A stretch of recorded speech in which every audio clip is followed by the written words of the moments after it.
सैयदा चक्की चला रही हैं, सुनिए जरा एक दो बातें और। सैयदा चक्की चला रही हैं, गुर्बत का ये आलम है कि अपने कंधे पर ऊंट की बनी हुई एक चादर जो मदीने के गरीब तरीन लोग पहनते थे, वो फातिमा तो ज़हरा ने पहनी हुई है। बुखार है, चक्की चला रही है। सरकार ने फरमाया साहबी से कि जाते हैं, सुना है कि फातिमा की तबीयत खराब है, बीमार है, जरा पास से गली से गुजर रहा हूं, जरा मैं बेटी को देखता जाऊं। सरकार तशरीफ लाए तो सैयदना एक बाप एक आंख भरकर देखा, अपनी गुर्बत को देखा। ठीक है, सरताजे अंबिया थे कमली वाला, लेकिन एक बेटी का बाप भी तो था। बेटी की नजर से जब बाप को देखा तो हुजूर रोने लगे गुर्बत देखकर कि इसको बुखार भी है, कोई नौकरानी इसके पास नहीं है, और मैं अव्वलीन और आखरीन का शाफे हूं, अव्वलीन के लिए भी फख्र हूं, आखरीन के लिए भी हूं, सरताजे अंबिया हूं, मेरे माथे पर शफाअत का ताज है, मेरे हाथों में उम्मत की लाज है, और मेरा सफर सफरे मेराज है।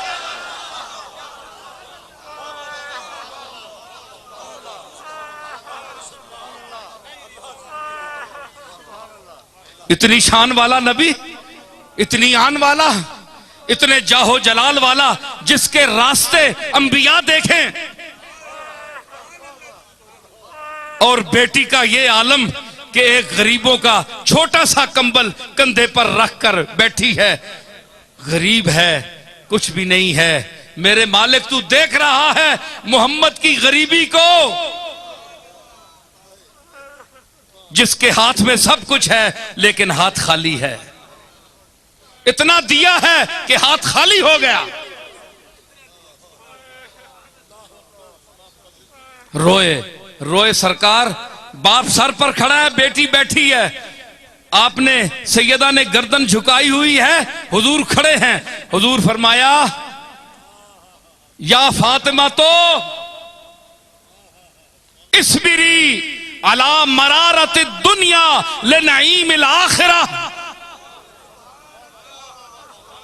क्या जुमला फरमाया बाप ने, क्या जुमला फरमाया कि इस्बिरी या फातिमा, ऐ मेरी फातिमा बेटी, मेरी प्यारी बेटी, मुझे तेरे आंसू अल्लाह ना दिखाए।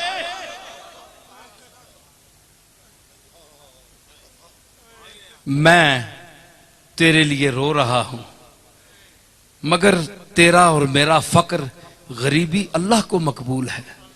अल्लाह हमें गरीबी में देखना चाहता है। इसलिए सरकार ने फरमाया, ऐ अल्लाह मेरी औलाद को कूते ला यमूद देना, आले मोहम्मद को, कि मेरी जो सही औलाद है उसको कूते ला यमूद देना, इतना देना कि वो सिर्फ खाए, इतना कि वो मर ना जाए, इससे ज्यादा ना देना। अब सवाल ये पैदा होता है कि ये जो उनकी औलाद में बड़े बड़े लोग गुजरे, ये अमीर क्यों हुए? अमीर इसलिए हुए कि इनको, इनके हाथों से अल्लाह को रिज्क देना, मखलूक को रिज्क देना चाहता था। इनकी तबीयत गरीब है, ये अंदर के फकीर है, इनका अंदर फकीर है। तो हुजूर फरमाए इस्बिरी या फातिमा अला मरारत दुनिया ले नईमिल आखिरा। फातिमा बेटी सब्र कर दुनिया की तकलीफों पर, तुर्शियों पर, तंगियों पर, झले पे झमेलों पर, मुसीबतों पर, अला नईमिल आखिरा, आखिरत की नेमतों को देखते हुए जब तू कल कदम रखेगी मैदान कयामत में,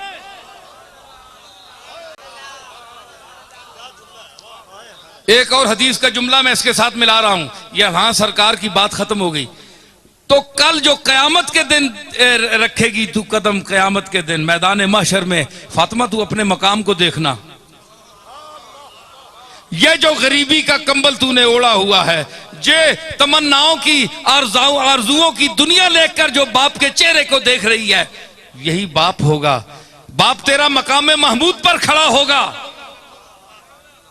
कभी मीजान पर जाएगा, कभी पुल सिरात पर जाएगा, उम्मत को देखेगा, मैं हूंगा। फरमाया वो मैं हूं। सैयदा आशा ने फरमाया, अर्ज की या रसूलल्लाह बड़ी भीड़ होगी क़यामत के दिन, मैं आपको कहां ढूंढूं? फरमाया फात आशा मेरे 3 मकामात हैं। एक मकाम है मकाम महमूद कि मेरे हाथ में लिवाउल हम्द होगा, अल्लाह की किबरियाई और अजमत का झंडा मेरे हाथ में होगा, मेरे सर पर शफाअत का ताज रखा हुआ होगा, और खलते जो मुस्तफाई है वो मैंने ज़ेबे तन की हुई होगी। अगर वहां ना मिला तो आशा मुझे मीजान पर देखना, जहां तराजू लगा हुआ होगा, जिड़ी आने तरकड़ी लगी उसी अमाल दी, उत्थे मां वेखी क्यों कि अमल जिस दे काटो सुन ओ अमल कमली वाला पूरे करसी।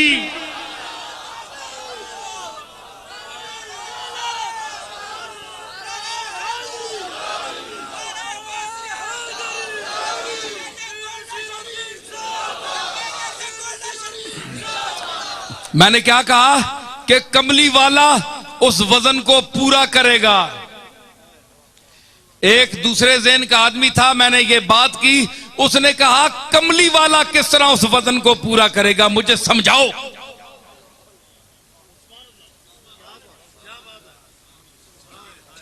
है? कितने लतीफ मज़ामीन है। आए ना कोई मौलवी माऊ ना पुत्र है ते आवे जरा, वड्डे इल्म ने दावे रखने वाले खतीब।